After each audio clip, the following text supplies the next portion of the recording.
ನಮಸ್ತೆ, good ಮೋದಿಕೆ morning. ನಾನು ನಿಮ್ಮ ಬಸವರಾಜ್, ಮೋದಿಕೆಯರ ಭಾರತೀಯ ಎಸ್. ಇವತ್ತು ಕಲಬುರಗಿ ಜಿಲ್ಲೆಯ ಆಳಂದ ತಾಲೂಕಿನ ಕಡಗಂಚಿ ಗ್ರಾಮದಲ್ಲಿದ್ದೀನಿ. ಇವತ್ತು 2 ವರ್ಷದ ಕಂಪ್ಲೀಟ್ ನಮ್ಮ ಒಂದು ಮೋದಿಕೆಯರ ಸಂಜೀವಿನಿ ಶರಣಪ್ಪ ಸರ್ ಬಳಸ್ಕೊತಾ ಇದ್ದಾರೆ. ಕಂಪ್ಲೀಟ್ ಆಗಿ ಅವರ ಒಂದು ಅನುಭವ ಮತ್ತು ಟೊಮೊಟೊ ಬೆಳೆಗೆ ಯಾವ ರೀತಿ ಸಿಂಪಡಣೆ ಮಾಡಿದ್ದಾರೆ ಮತ್ತು ರಾಸಾಯನಿಕ ಬಳಸೋದ್ರಿಂದ ಏನು ನಷ್ಟ ಆಗುತ್ತೆ ಆ್ಯಂಡ್ ನಮ್ಮ ಒಂದು ಮೋದಿಕೆಯರ ಸಂಜೀವಿನಿ ಅವರಿಗೆ ಯಾವ ರೀತಿ ಉಪಯೋಗ ಆಗಿದೆ ಸಂಪೂರ್ಣವಾಗಿ ಅವರೇ ಮಾಹಿತಿ ಕೊಡ್ತಾರೆ. ಯಾವ ರೀತಿ ಬಳಸ್ಕೊಂಡಿದ್ದಾರೆ, ಯಾವ ರೀತಿ ಸಿಂಪಡಣೆ ಮಾಡಿದ್ದಾರೆ, ಇಷ್ಟೇ ಅದ್ಭುತವಾಗಿ ಹೂ ಬಿಡೋದಕ್ಕೆ ಮತ್ತು ಕಾಯಿ ಬಿಡೋದಕ್ಕೆ ಏನು ಕಾರಣ, ಸೀಕ್ರೆಟ್ ಅನ್ನು ಅವರೇ ಹೇಳ್ತಾರೆ ಅಂತ ಹೇಳಕ್ಕೆ ಇಷ್ಟಪಡ್ತೀನಿ. ಎಸ್, ಬನ್ನಿ ಸರ್. ನಮಸ್ಕಾರ ಸರ್. ರೈಟ್.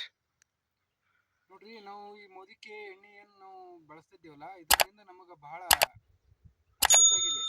ಯಾಕಂದ್ರೆ ನಾವು ಇಷ್ಟು ದಿವಸ ಎಲ್ಲ ಕೆಮಿಕಲ್ ಗೊಬ್ಬರ ಮತ್ತು ಅವೆಲ್ಲ ಇದು ಮಾಡೋದ್ರಿಂದ ನಮಗೆ ಭಾಳ ನಷ್ಟ ಆಗಿದೆ. ಯಾಕಂದ್ರೆ ನಾ ಈಗ ಮಾಡಿನಪ್ಪ ಅಂದ್ರೆ 1-2 ಸಾರಿ ಎಣ್ಣೆ ಹೊಡೀನಿ, ಫಿಲಹಾಲ ಅಷ್ಟೇ.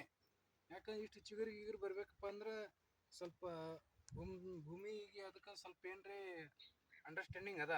ಕೆಮಿಕಲ್ನಿಂದ ಏನಾಗ್ತಿತ್ತು, ಎಲ್ಲ ಹೂ ಉದುರೋತಿತ್ತು. ಇಷ್ಟು ಫ್ಲವರಿಂಗ್ ಅದು ಬರಬೇಕಪ್ಪ ಅಂದ್ರೆ ಈ ಎಣ್ಣೆಯಲ್ಲಿ ಭಾಳಷ್ಟು ಶಕ್ತಿ ಇದೆ ಅಂತ ನಮಗೆ ಅನಿಸ್ತಿದೆ. ನಾನು ಭಾಳಷ್ಟು ಮಾಡ್ದವ ಇದ್ದೀನಿ, ಅದನ್ನು ಬಿ ಕೇರ್ಫುಲ್. ಯಾಕಂದ್ರೆ ಇಷ್ಟು ಪಡ ಮಾಡ್ಬೇಕಂದ್ರೆ ನನಗೊಂದು 50,000 ರೂಪಾಯಿ ಖರ್ಚಾಗ್ತಿತ್ತು. ಎಷ್ಟು ಏನು ಖರ್ಚಾಗಿಲ್ಲ, ಏನೋ 1,000-2,000 ರೂಪಾಯಿ ಅಷ್ಟೇ. ಇವಂತೂ ಮ್ಯಾಲಿಂದು ಮಾಡ್ತಾ ಇರ್ತೇವೆ, ಅದಂತೂ ಬೇರೆ ಮಾತು. ಇದರಿಂದ ಏನದ ಲಾಭ ಪಡ್ಕೋಬೇಕಪ್ಪ ಅಂದ್ರೆ ಮೋದಿಕೆ ನೀವು ಮೊದಲು ತಗೋಬೇಕು. ತೊಗೊಂಬೇಕಂದ್ರೆ ನಮ್ಗೆ ಆರೋಗ್ಯಕ್ಕೆ, ಭೂಮಿ ತಾಯಿಗೂ ಆರೋಗ್ಯ ಸಿಗ್ಬೇಕಪ್ಪ ಅಂದ್ರೆ ಇದನ್ನು ಬಳಸ್ತಾ ಇರಬೇಕು. ಸ್ಪಷ್ಟವಾಗಿ ಹೇಳ್ಬೇಕಂದ್ರೆ ನನಗೆ ಇದರಿಂದ ಭಾಳ ಉಳಿತಾಯ ಆಗ್ಯದ. ರೈಟ್. ಮತ್ತು ಈಗ ನಿಮ್ಮ ಸುತ್ತಮುತ್ತ ರೈತರಿಗೆ ಇದನ್ನ ಈ ಒಂದು ಎಣ್ಣೆ ಬಗ್ಗೆ ಹೇಳ್ಬೋದಲ್ರಿ ಸರ್? ರೈಟ್. ಈಗ 4 ಮಂದಿಗೆ ಹೋಗಿ ಹೇಳೋದಿದ್ದೀನಿ. ಹಾಂ ರೀ. ಆದ್ದರಿಂದ ಅದೇ ಬಳಸ್ತಾ ಇದ್ದಾರೆ ಅವರು. ಅಂದ್ರೆ ನಿಮ್ಮ 50% ನಿಮ್ಮ ಹಣ ಉಳಿತಾಯ ಆಗೈತಿ. ಅದು ಅವ್ರ ಗಣಿತ ತಪ್ಪಲೆ. ಯಾಕಂದ್ರೆ ಅವ್ರು ಸ್ವಲ್ಪ ದುಡ್ಡು ಖರ್ಚು ಮಾಡ್ಕೊಂಡು ಸಹಿತ ಇದ್ದಾರೆ. ಹೌದು. ಅದರಿಂದ ಏನು ಸಿಗಲ್ಲ. ಎಸ್. ನಾನಂತೂ ಮಾಡ್ಕೊಂಡಿನಿ, ನಾ ಇದ್ರ ಬಲ ಪಡೆದೀನಿ. Right sir. ಇದ್ರ ಬಗ್ಗೆ ಎಲ್ಲರೂ ಮಾಡ್ಕೊಂಡು ಹೊಂದಿಸ್ಕೊಂಡು ಹೋಗ್ಬೇಕು. ಇದು ಭಾಳ ಬ್ಯೂಟಿಫುಲ್ ಅದ. Right sir. ಮಾಡ್ಕೊಂಡು ಹೋಗ್ಬೇಕಿಲ್ಲ ಅಂದ್ರೆ ನಿಮ್ಮ 100% ಹಣನೂ ಉಳಿತಾಯ ಮತ್ತು ಮಣ್ಣಿನ ಆರೋಗ್ಯನ ಕಾಪಾಡ್ಬೋದು. ಎಲ್ಲ ನಮ್ಮ ಜೀವನ ಕಾಪಾಡೋದಪ್ಪಲೆ ಈ ಮಣ್ಣಿನ ಆರೋಗ್ಯನೂ ಕಾಪಾಡ್ಕೊಂಡಪ್ಪಲೆ. ಎಸ್. ಲಕ್ಷಣವಾಗಿ ಬೆಳೆಸಂತೂ ನಾ ಸ್ಪಷ್ಟವಾಗಿ ನೋಡೀನಿ. Right sir. ನಮಸ್ಕಾರ ಸರ್. ಬರ್ರಿ. ಪ್ರತಿಯೊಂದೂ ಅವ್ರ ಮಾತುಗಳನ್ನು ಕೇಳಿದ್ರಿ. ನಾನೇನು ಹೇಳೋಕ್ಕೆ ಏನೂ ಇಲ್ಲ. ಡೆಫಿನೆಟ್ಲಿ ಅವ್ರು ಏನು ಬಳಸ್ಕೊಂಡಿದ್ದಾರೆ, ಯಾವ ರೀತಿ ಫ್ಲವರಿಂಗ್ ಇಲ್ಲಿ ಕಾಣಿಸ್ತಾ ಇದೆ ನಿಮ್ಗೆ. ತೋಟ ತುಂಬ ಕಂಪ್ಲೀಟ್ ಟೊಮೊಟೊ ಬೆಳೆ ನಿಮ್ಗೆ ಯಾವ ರೀತಿ ಕಾಣ್ತೈತೆ ಅಂತ ನಿಮ್ಗೆ ಫೋಟೋ ಮೂಲಕ ನಾನು ತಿಳಿಸ್ತೀನಿ. ಆ್ಯಂಡ್ ಕಂಪ್ಲೀಟಾಗಿ ತುಂಬ ಚೆನ್ನಾಗಿ ಫ್ಲವರಿಂಗ್ ಬಂದಿದೆ. ಡೆಫಿನೆಟ್ಲಿ ರೈತ ಬಂದರು ನಾ ಇದೇನೇ ಹೇಳೋದು, ನಿಮ್ಗೆ ರಾಸಾಯನಿಕ ಅರ್ಧಕ್ಕರ್ಧ ಹಣನ ಕಡಿಮೆಗೊಳಿಸುತ್ತೆ ಮೋದಿಕೇರ್ ಗೊಬ್ಬರಗಳು.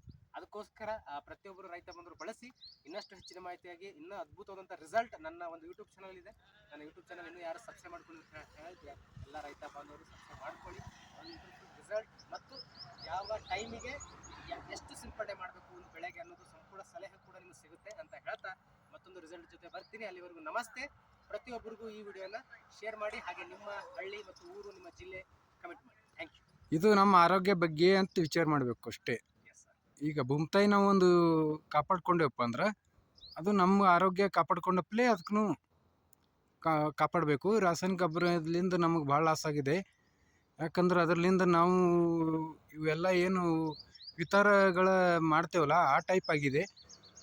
ಅದು ಡಿಸಿಷನ್ ಚೇಂಜ್ ಮಾಡಬೇಕು. ಮಾಡಿಕಿಂದ ನೆಮ್ಮದಿಯಾಗಿರ್ಬೇಕಪ್ಪ ಅಂದ್ರೆ ಇದು ಸ್ವೀಕರಿಸಬೇಕು. ಅತಿ ಕಡಿಮೆ ಖರ್ಚಿನಲ್ಲಿ ನೀವು ಅಧಿಕ ಲಾಭ. ಸಾವಯವ ಗೊಬ್ಬರವನ್ನು ಬಳಸ್ಕೊಂಡು ಆ್ಯಂಡ್ ಗೊಬ್ಬರನು ಯಾವ ರೀತಿ ಎಷ್ಟು ಹಾಕೋಬೇಕು ಅನ್ನೋದು ನಿಮ್ಗೆ ಗೊತ್ತಾಗಿ ಬಳಸ್ಕೊಳ್ಳುವಂಥ ಅಂಥದ್ದು ಕೂಡ ಯಾವ ರೀತಿ ಯಾವ ಟೈಮ್ ಬಳಸ್ಕೊಬೇಕು ಅನ್ನೋದು ನಾವು ಹೇಳ್ಕೊಡ್ತೀವಿ ಅಂತ